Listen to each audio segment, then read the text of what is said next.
turned down a knighthood. Twice. He fought a rare blood cancer for 3 years without most of the world knowing. He gave up a son in his 20s and didn't see him again for a quarter of a century.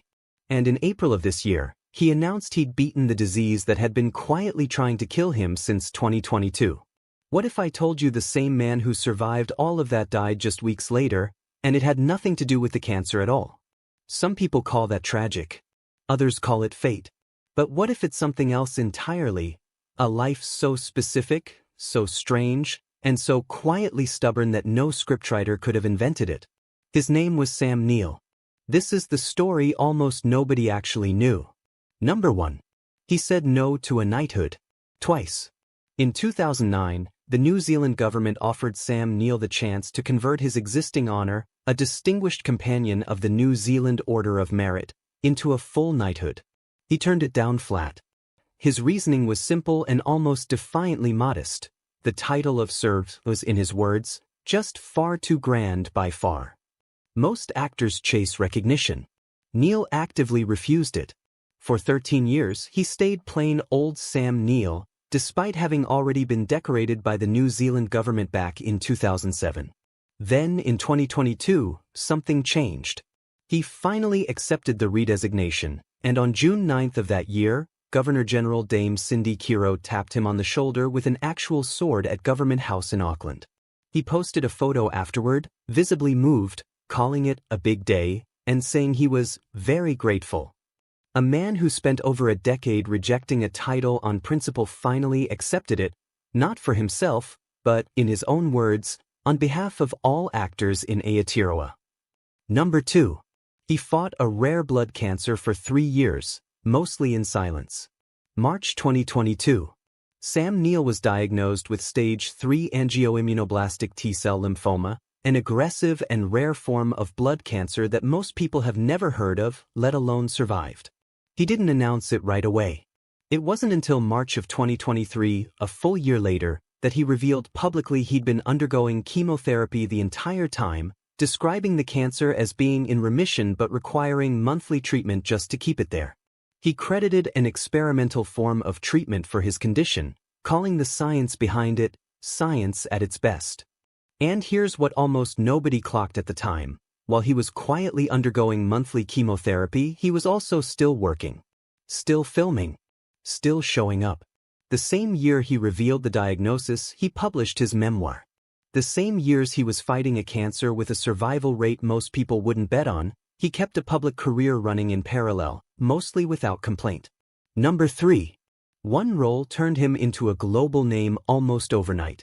Before 1993, Sam Neill had already built a genuinely respected 15-year career. Soviet submarine officers, brooding period dramas, unsettling horror leads for John Carpenter. Serious work, critically respected, largely unknown outside film circles. Then Steven Spielberg cast him as Dr. Alan Grant, a paleontologist thrown onto an island full of cloned dinosaurs, in a film called Jurassic Park. It became one of the highest-grossing movies ever made at the time, and Neill went from that guy from the piano to a name recognized across the entire planet almost overnight. Decades later, on the film's 30th anniversary, he reflected on it with something close to disbelief. He called it a very happy, surprising life, and said he never actually expected a career in film at all, that it just happened, and no one was more surprised by it than he was. Number 4. 50 years. More than 150 productions. And he never stopped working. By the time of his death, Sam Neill's career spanned more than 5 decades and over 150 film and television credits. Not 150 auditions. 150 actual roles, across leading man dramas, horror, prestige television, and blockbuster franchises. He starred in 3 Jurassic Park films across a 30-year span. He picked up multiple award nominations along the way, including for his television work on Peaky Blinders and the Apple TV Plus series Invasion. Most actors who break out with one massive franchise role spend the rest of their career chasing that same lightning. Neill didn't. He kept working across wildly different genres, right up until the final years of his life, even while undergoing treatment for a cancer most people never fully recover from. Number 5. He made a documentary about protecting land he loved, while he was still sick. In early 2026, months before his death, Neill released a short documentary opposing a proposed industrial gold mine in New Zealand's central Otago region, the exact rolling hills where he'd spent over 3 decades building his own winery. This wasn't a celebrity attaching his name to a cause for a headline. This was a 78-year-old man, mid-treatment for a rare blood cancer, using what time and energy he had left to fight for a specific, physical piece of land he actually loved. He wasn't protecting an abstraction. He was protecting his own home. Number 6. He named a chicken after Meryl Streep. It didn't end well. Here's the part of Sam Neill's life that almost nobody expected, and it's honestly one of the funniest details in this entire story. In 1993, the exact same year Jurassic Park came out, Neill founded an organic winery in Otago called Two Paddocks. His stated mission was refreshingly simple: to make a good Pinot Noir that his friends and family would actually enjoy drinking. He once joked that his friends would pretty much drink anything, so it didn't seem like a particularly high bar to clear.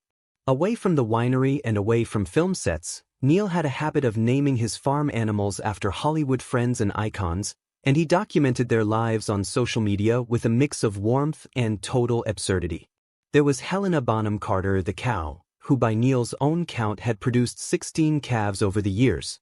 There was Taika Waititi the pig, Susan Sarandon the sheep, and a rooster named Michael Fassbender, who Neill once had to console on camera after the real Michael Fassbender's namesake lost most of his tail feathers in a dog attack.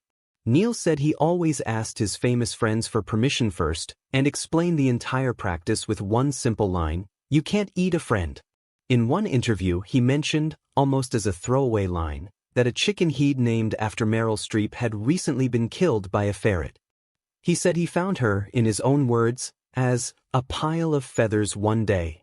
During the pandemic lockdowns, these videos, Neill singing to his cows, doing yoga stretches alongside one of his pigs, swimming in his lake trailed by a duck named after an Australian TV presenter, turned him into an entirely different kind of online celebrity, one whose farm animals, by his own admission, had become more popular than he was. A global movie star, mid-cancer treatment in his final years, casually mourning a chicken named after an Oscar winner. That's who this man actually was when the cameras weren't running. Number 7. He had a son he didn't see for 25 years. This is the part of his life he kept almost entirely private until his 2023 memoir. In his early 20s, long before Jurassic Park, long before any of the fame, Neill had a son named Andrew, whose mother's identity he never publicly disclosed. At that point in his life, Neill made the decision to place Andrew for adoption. He didn't see his son again for 25 years. It wasn't a chance encounter, either. By his own account, both father and son eventually went looking for each other independently, unaware the other was searching too, before finally reconnecting in 1994. Neill described the reunion not as some dramatic movie moment, but as something that simply felt natural, and later called it one of the most meaningful chapters of his entire life. Speaking to The Times in 2014, he summed up his own family in one blunt sentence: he'd gotten his first son back after 25 years apart, and the family he'd built since then was, in his words, more extended than most people's. He wasn't speaking in the abstract. Sam Neill fathered 4 children across 2 marriages and 1 adoption of his own: Andrew, the son he didn't meet again until Andrew was already an adult, a second son, Tim, with actress Lisa Harrow, and a daughter, Elena, and an adopted daughter, Maiko, during his nearly 30-year marriage to makeup artist Noriko Watanabe. Unlike his father, Andrew chose to stay almost entirely out of the public eye for the rest of his life, even after the reunion became public knowledge. A quietly complicated family life that never made headlines the way his film career did, mostly because he simply didn't talk about it. Number 8. He couldn't speak properly as a child, and changed his own name because of it. Before any of the fame, before any of the medals of honor from a country's film industry, Sam Neill was a kid with a severe stutter, an accent he found embarrassing, and a first name he actively disliked. He was born Nigel John Dermot Neill, and by his own account, he was quiet and withdrawn for most of his early years, not because he had nothing to say, but because he genuinely didn't want adults to try talking to him, knowing he might not be able to get the words out. At school, surrounded by other students, the stutter and the overly formal British accent made him a target. So at 11 years old, he made a decision that would define the rest of his public identity. He started calling himself Sam instead, inspired partly by Western movie characters and partly by his own account, because it made him slightly less likely to be victimized during the tender years. Years later, in his memoir, he was even more blunt about it, writing that the one thing he genuinely resented his parents for, the only thing, was naming him Nigel in the first place. He later called the switch to Sam probably the best decision he ever made in his life. Not a business decision. Not a career move. An 11-year-old kid trying to survive school by inventing a new version of himself, one that, decades later, the entire world would come to know instead of the name on his birth certificate. The stutter itself didn't fully disappear until his mid-teens, around the same time he started finding his footing in school plays, the one place, by his own admission, he actually felt good at something. Number 9. Born in one country, raised in another, and always slightly the outsider. Sam Neill wasn't born in New Zealand at all. He was born in Omagh, Northern Ireland, in 1947, to an English mother, Priscilla Beatrice Ingham, and a New Zealand father, Dermot Neill, an army officer serving with the Royal Irish Fusiliers who happened to be stationed in Northern Ireland at the exact time his son was born. And the family history ran deeper than just a military posting. Neill's father came from a long line of wine merchants. His great-grandfather had founded a Dunedin trading firm called Neill and Company back in the 1860s, importing wine and spirits at a time when New Zealand barely had a table wine industry of its own. After leaving the army, Dermot Neill went on to manage that very same family business. It's the exact same wine trade Sam Neill would return to himself, decades later, when he founded his own vineyard. The family relocated to New Zealand in 1954, when Neill was 7, settling first in Christchurch before his parents eventually moved on to Dunedin, closer to where his father had grown up. He attended Cashmere Primary School, then Medbury School, before finishing at Christ's College in Christchurch, describing himself later as a very ordinary student who was, in his own words, irredeemably lazy. Acting, he said, was about the only thing he was actually good at in school.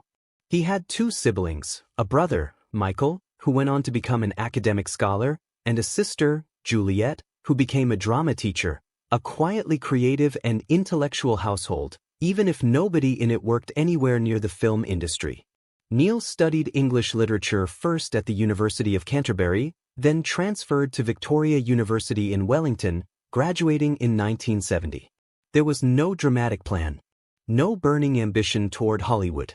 Just a stuttering, self-described lazy kid, born in one country to parents shaped by a British military posting, raised in another country entirely, carrying a family legacy in the wine trade he wouldn't return to for another 2 decades, slowly drifting toward a career he'd later say he never actually expected to have. Number 10. He said he beat the cancer. Weeks later he was gone. In April of 2026, Sam Neill announced what fans had been hoping to hear since 2022, he was cancer-free. 3 years of quiet chemotherapy, monthly treatments, an experimental approach he'd once called science at its best, and it had worked. Then, on July 13, 2026, his family announced his death in Sydney, Australia, at St. Vincent's Private Hospital. He was 78. The family statement, posted using the Maori word, wana, meaning family or community, called the loss sudden and unexpected. And then came the detail that made the news genuinely stop people in their tracks. Sam Neill had remained cancer-free when he died. Whatever took him at the end, it wasn't the disease he'd already survived. His family said simply that he was surrounded by loved ones and passed with the dignity that had characterized his entire life. The tributes that followed weren't the generic kind. Laura Dern, his Jurassic Park co-star for over 30 years, called him a beloved lifetime friend and a true and noble gentleman. Fellow New Zealander Carl Urban called him truly brilliant and an inspiration to everyone who followed in his footsteps. Australia's Prime Minister, Anthony Albanese, said Neill had earned a special place in Australian hearts, describing him as wry and dry, thoughtful and laconic, and adding that he'd fought his illness with the same dignity, humor, and conviction that gave strength to every performance he ever gave. He turned down a title because he thought it was too grand. He fought a rare cancer quietly for 3 years while still working. He gave up a son and spent 25 years without him before finally reconciling. He changed his own name at 11 just to survive school. He named a chicken after Meryl Streep. He made a documentary to protect land he loved while he was still sick. And after everything, after beating one of the rarest blood cancers there is, he died suddenly for reasons that had nothing to do with any of it. Sam Neill spent his entire life being underestimated, starting with a stuttering kid who couldn't get a sentence out, and ending as one of the most respected actors his country ever produced. He wasn't born into fame. He wasn't born fearless. He built every part of who he became, one quiet decision at a time, a new name at 11, a role he almost didn't expect, a title he refused for over a decade before finally accepting it on behalf of people other than himself. Let us know in the comments what part of his story surprised you the most. Like, share, and subscribe for more real stories about people who weren't born remarkable. They simply refused to stay ordinary. Please give this video a hype if you liked it. It really helps us grow.